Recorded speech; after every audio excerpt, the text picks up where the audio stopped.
분기별 그래프로 보는 재무제표 분석, 오늘도 한 회사를 함께 공부해 보겠습니다. 오늘은 2차전지 후공정 장비를 주로 생산 판매하고 있는 P&E 솔루션에 대해서 한번 살펴보도록 하겠습니다. P&E 솔루션은 전자제어기기 제조 및 판매업을 목적으로 2004년 3월에 설립이 되었고, 전지 충방전기와 전원 공급 장치 등을 생산 판매하고 있습니다. 코스닥 시장에는 2011년 9월 27일에 상장이 되었습니다. 연결 대상 종속회사를 한번 살펴보면 P&E 이노텍이 있고, 그리고 P&E 솔루션 헝가리가 있습니다. 근데 이번에 공시가 나오기로는 2021년 1월 14일에 P&E 이노텍을 합병해서 연결자회사로 있던 것을 한 회사로 합치기로 되었습니다. 근데 2014년 1월에 또 회사를 분할을 했었는데 다시 합병을 하는 과정을 거치고 있습니다. 또 최대주주와 특수관계를 살펴보면 정대택 대표이사와 특수관계인이 35.16%의 지분을 소유하고 있습니다. 그런데 이것도 이번 10월 16일에 공시가 나와서 원익홀딩스, 그러니까 원익큐브나 원익머티리얼즈를 소유하고 있는 원익홀딩스의 총 1,000억의 정대택시 지분을 양도하기로 되어 있습니다. 근데 양도가가 19,206원으로 11월 20일 종가인 21,150원보다 더 낮습니다. 좀 독특하기도 합니다. 왜냐하면 경영권 프리미엄을 얹어서 보통 더 비싸게 파는 경우가 많은데 이 양도 가격은 조금 낮게 책정이 되어 있습니다. 그럼 회사의 제품을 한번 살펴보겠습니다. 말씀드렸듯이 2차전지 후공정 장비를 생산 판매를 하고 있고, 그리고 전원 공급 장치가 있는데, 후공정 장비는 2차전지 생산 공정 크게 나누면 전극 공정, 그리고 조립 공정, 그리고 활성화 공정인데, 활성화 공정에 들어가는 포메이션이라는 장비를 현재 판매를 하고 있고, 그리고 활성화 공정 이후에 또 사이클러 장비라고 해서 성능의 수능과 수면 검사를 하고 있는 그런 제품을 또 판매를 하고 있습니다. 옆에 보시면 포메이션 장비가 있고, 그리고 사이클러 장비가 있습니다. 주로 LG화학, 그리고 우리나라 3대 회사인 LG화학, 삼성 SDI, SK이노베이션에 다 판매를 하고 있고, 현재 미국, 일본, 유럽 등 선진 회사의 시장을 개척하고 있고, 그리고 중국 시장에 적극적으로 개척을 해서 현재 수주 상고를 받아놓은 상태입니다. 그리고 전원 공급 장치로는 발전소 여자기용 전원 공급 장치인 PCR을 생산 판매를 하고 있고, PCR은 주로 두산중공업 등 국내 발전 설비 업체의 발주를 받아 한국전력 산하의 여러 모든 발전소에 설치를 해왔는데 현재 매출이 감소를 하고 있다. 그래서 해외나 이런 것들을 적극 진출을 하고 있다는 것을 이번 분기보고서에서 살펴볼 수가 있습니다. 이 장비가 전원 공급 장비 PCR이라고 되어 있습니다. 자, 그럼 회사의 매출을 한번 살펴보겠습니다. 자, 매출 실적으로는 말씀드렸듯이 2차전지 장비, 그리고 발전소용 및 산업용 정유기, 그리고 구동장치 등 있는데, 2차전지 장비가 이번 3분기까지 매출로는 88.6%를 차지하고 있고, 그리고 전원 공급 장치가 6.6%, 그리고 기타 구동장치 등이 1.6% 정도 차지하고 있습니다. 나머지 서비스 등이 2.4%가 있고요. 또 수출을 보면 수출과 내수의 비중이 수출이 56%, 내수가 44%입니다. 올 3분기까지의 기준이고요. 수출 중에서는 주로 미국 쪽이 88.6%, 그리고 중국 1%, 그리고 유럽 쪽이 3.9% 정도. 유럽의 전기자동차 회사에도 이번에 수주를 받아서 납품을 진행을 하고 있는 것으로 되어 있습니다. 자, 그러면 회사가 10년 동안 그려왔던 재무제표를 한번 살펴보겠습니다. 자, 매출액과 영업이익인데요. 전체적으로 크게 보시면 매출액의 변동폭이 분기마다 상당히 큰 것을 알 수가 있습니다. 그리고 4분기에 주로 매출이 크게 발생을 하는 것을 또한 알 수가 있습니다. 그래서 이번 2020년 4분기에도 아마 1, 2, 3분기보다는 크게 발생할 거고, 보통 1년 매출의 3, 40% 정도가 4분기에 발생을 하고 있습니다. 거기에 따라서 영업이익이 좌우되는데 결국은 고정비들이 들어가기 때문에 매출이 작을 때는 영업이익이 작거나 적자가 나고, 그리고 매출이 클 때는 영업이익이 또 크게 발생하는 것을 전체적인 흐름을 볼 수가 있습니다. 그래서 이번 4분기 실적 발표는 아마 1, 2, 3분기보다 훨씬 크게 나오겠지만 그 정도가 작년 2019년 4분기보다 클 것인가에 대해서는 한번 살펴볼 필요가 있습니다. 자, 그럼 YOY로 전년 동기 대비 매출액 증가율과 영업이익 증가율입니다. 보시면 크게 계절성을 회사가 타는 것은 아니고, 물론 4분기에 매출이 많이 발생하지만 수주 뒤에 그리고 장비를 납품하는 회사이기 때문에 수주와 장비를 하는 회사들은 매출의 변동폭이 분기마다 크고, 그것이 또 어떻게 진행되는지는 결국은 수주의 상황에 따라서 전개되기 때문에 그것을 살펴볼 필요가 있고, 올해를 살펴보면 2분기 때 매출이 많이 줄었다가 그리고 이번 3분기 때 다시 반등을 하는 모습을 보였습니다. 그래서 회사 최근에 애널리스트 리포트를 보면 생각보다 좋다는 것으로 되어 있고, 2차전지 장비, 후공정 장비가 조금씩 판매가 또 이루어지고 있다는 것을 알 수가 있고, 전체적으로 전년 동기 대비 증감률은 이것으로 봐서는 크게 어떻게 갈 것인지에 대해서는 예측이 조금 힘든 부분이 있습니다. 자, 그리고 수익성 지표인 GPM, OPM, 그리고 판관 비율, 그리고 NPM, ROE 등을 한번 살펴보겠습니다.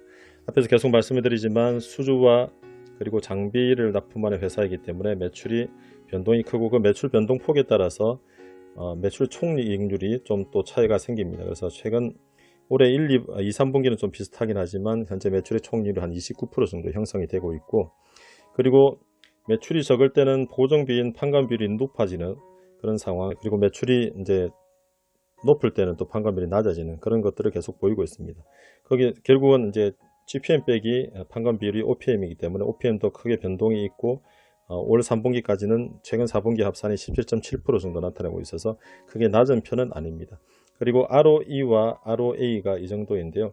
ROE가 비슷하다가 벌어져서 이렇게 형성이 되어 있는데, 이것은 부채 비율이 늘어나고 그리고 특히 부채 중에서는 계약 부채가 증가를 하고 있기 때문에 이 모습은 나쁜 모습이 아니고, 그리고 ROE가 20% 넘어가는 것은 괜찮은 수익성 지표를 나타내고 있는 것으로 보입니다.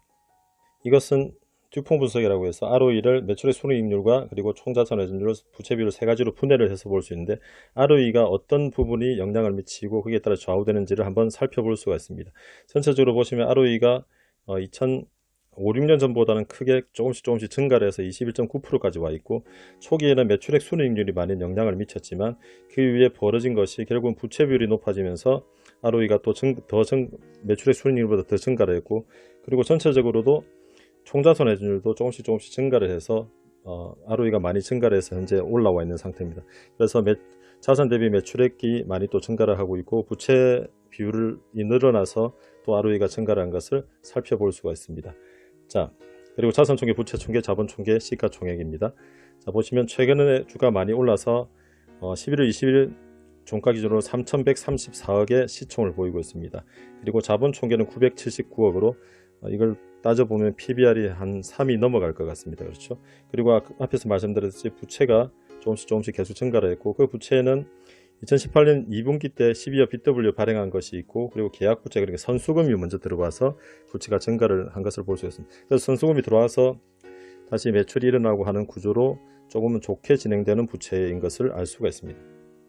자, 그리고 밸류에이션 지표인 PBR, PER, 그리고 PFCR입니다. 보시면 PBR은 최근에 주가가 올라서 3.2까지, 그럼 한때 4도 넘어갔던 적이 있고요. 그리고 적게 떨어졌을 때는 1 근방으로도 떨어졌던 적이 있습니다. 최근에 주가가 많이 올랐고 PBR이 3.2, 그리고 PER은 16.2입니다. 그래서 16.2에 ROE가 20% 나오는 회사가 PER이 16.2는 그렇게 높은 편 하지만 유형자산 투자가 어느 정도 이루어지고 있는 제조회사로서는 3.2는 좀 PBR은 높은 편이고요.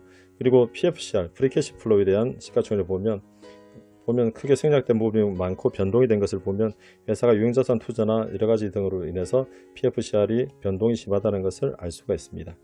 자, 그러면 매출 채권 회전율수 그리고 재고자산 회전율수를 한번 살펴보겠습니다. 이 그래프에서 좀 독특한 면이 보이는데, 매출 채권 회전율수가 한때 351일까지 증가를 했다가 최근 들어서 176일까지 떨어졌습니다. 즉 매출 채권의 한 회전 도는데 1년 가까이 나타날 때도 있고 보통 200일 정도를 나타내는, 평균적으로 나타내는 모습을 볼 수가 있습니다. 그래서 수주를 한번 하고 이것이 매출로 이루어지는 데까지 한 2분기, 3분기, 많게는 4분기까지 걸리는 것을 알 수 있습니다. 그리고 매출 채권 회전일수는 이건 보통 대기업에 납품을 하기 때문에 회수에는 크게 문제가 없고 한 달 반 정도의 매출 채권 회전일수를 보이고 있습니다. 자, 이 그래프에서 보시면 재고자산 회전일수가 많이 증가를 했을 때 그 다음 4분기에 매출액이 크게 증가를 한 것을 볼 수가 있습니다. 그래서 3분기나 2분기에 재고자산 회전율수를 보면 4분기의 실적을 어느 정도 가늠해서 볼 수 있고, 이것이 조금씩 증가를 했던 것을 살펴볼 수 있습니다. 근데 이번 3분기 때 재고자산 회전율수가 176일, 절대적인 금액으로도 807억까지 떨어져 있고, 그리고 최근에 어떤 애널리스트 리포트를 보면 4분기가 사상 최고의 분기 실적을 나타낼 것이라고 예상을 하고 있지만, 이 재고자산 회전율수와 그리고 재고자산의 양을 보면 그렇지 않을 가능성도 있어 보이긴 합니다. 그래서 수주나 이런 것들이 어떻게 진행되는지를 계속 살펴볼 필요는 있습니다. 자, 그래서 수주잔고와 그리고 기타 유동부채, 즉 수금에 대한 그래프를 한번 분기별로 나타내 보았습니다. 보시면 수주잔고가 꾸준히 증가를 하고 있고, 근데 거기에 비해서 매출액은 그렇게 많이 증가를 하고 있지만 비슷하게 증가하는 것이 결국은 선수금입니다. 선수금의 모습이 이렇게 증가를 하고 있고 선수금이 현재 862억까지 이번 3분기에 형성이 되어 있어서 4분기 때 어느 정도 나오겠지만 과연 분기별 최고 매출액이 나올 것인가 4분기 때 그것은 한번 살펴볼 필요가 있습니다. 왜냐하면 수주 잔고도 이제 크게 증가를 하는 모습을 최근에 보이지 않고 있습니다. 그 전까지는 계속 해마다 계단식으로 증가를 했는데 이번 2분기 3분기는 그렇지 않았기 때문에 이것을 한번 살펴볼 필요가 있을 것 같습니다. 자, 그리고 현금 흐름표를 그래프로 한번 나타내 보았습니다. 영업 현금 흐름, 기타, 그리고 재무현금, 유무형자산 투자, 그리고 프리캐시 플로우, 그리고 영업이익인데요. 자, 전체적으로 보시면 파란색 막대인 영업 현금 흐름이 들쭉날쭉합니다. 플러스를 나타낼 때도 있고 마이너스를 나타낼 때도 있고 다양한 모습을 보이고 있습니다. 그래서 회사가 앞에도 살펴보셨겠지만 분기마다 매출이 상당히 큰 폭의 변동이 있는 회사이기 때문에 분기 매출이 좋지 않을 때는 영업 현금 흐름이 좋지 않고 그리고 분기 매출이 좋을 때는 영업 현금 흐름이 플러스로 좋게 나타나고 있습니다. 그래서 최근 1, 2, 3분기의 영업 현금 흐름이 상당히 좋은 모습은 앞서서 보셨겠지만 재고자산 회전수가 떨어지면서 결국은 이제 회사의 주로 제공품이 재고자산이던데 이 제공품이 판매가 되면서 회사의 영업 현금 흐름이 좋아지는 모습을 보였습니다. 그런데 이것이 과연 향후의 실적이 좋아질 것인가는 조금 살펴볼 필요가 있습니다. 앞서 말씀드렸듯이 이 회사의 수주잔고나 이런 것들이 계속 증가를 하고 그리고 제공품이 많이 쌓여서 재고가 많아야지 이 회사는 또 다음 분기에 실적이 좋아지는 회사이기 때문에 여기서 보면 조금 의문점을 가지고 볼 필요가 있고 그렇다고 해서 회사가 크게 실적이 나빠질 정도의 수주잔고는 아닌 것으로 보입니다. 그리고 재무현금 흐름의 전체적인 흐름을 보시면 크게 회사가 바깥에 돈을 빌려오거나 이런 것이 없다가 2018년 2분기 때 사모 12 50억 발행 그리고 사모 BW 50억을 발행을 한 그런 기록이 있습니다. 자, 이것도 사모기 때문에 신주 인수권이나 이런 것들이 다 이 특정 회사들로 갔기 때문에 기존 주주의 소액 주주들의 지분은 조금씩 줄어든 것을 알 수 있었어요. 이 회사가 앞으로도 또 돈이 필요하면 이런 행태를 보인다면 기존 주주의 주식수와 지분율이 희석이 될 가능성이 있습니다. 그래서 회사가 한번 그런 행태를 보이면 향후에도 그럴 가능성이 있기 때문에 이런 것들은 좀 주의하실 필요가 있고 최근 들어서 평택 공장 신설 용도로 2019년 4분기 때 계약을 하고 이제 잔금까지 치르고 이제 슬슬 이제 또 투자가 이루어질 것이기 때문에 캐펙스 투자가 이루어지면서 회사의 현금 흐름이 좋지 않은 방향으로 움직일 가능성이 있습니다. 자, 이것을 최근 4분기 합산의 영업 현금 흐름과 기타 등등 현금 흐름을 그래프로 나타낸 것입니다. 보시면 아까 말씀드린 것들이 대부분 내용이 나오고 그래서 좀 간단하게 전체적인 흐름을 볼 수가 있습니다. 그래서 이때 재무현금 흐름으로 12BW 발행을 했었고 그리고 최근에 투자가 많아지면서 최근 4분기 합산은 한 182억 정도 투자가 이루어지고 있고 그리고 영업현금으로는 최근에 좋고 그래서 프리캐시 플로우도 최근에 많이 좋아졌지만 이것이 2020년 11월 20일 종가 기준 시가총액 3,134억으로 보면 이 규모들이 그렇게 큰 규모는 아닌 것을 알 수가 있습니다.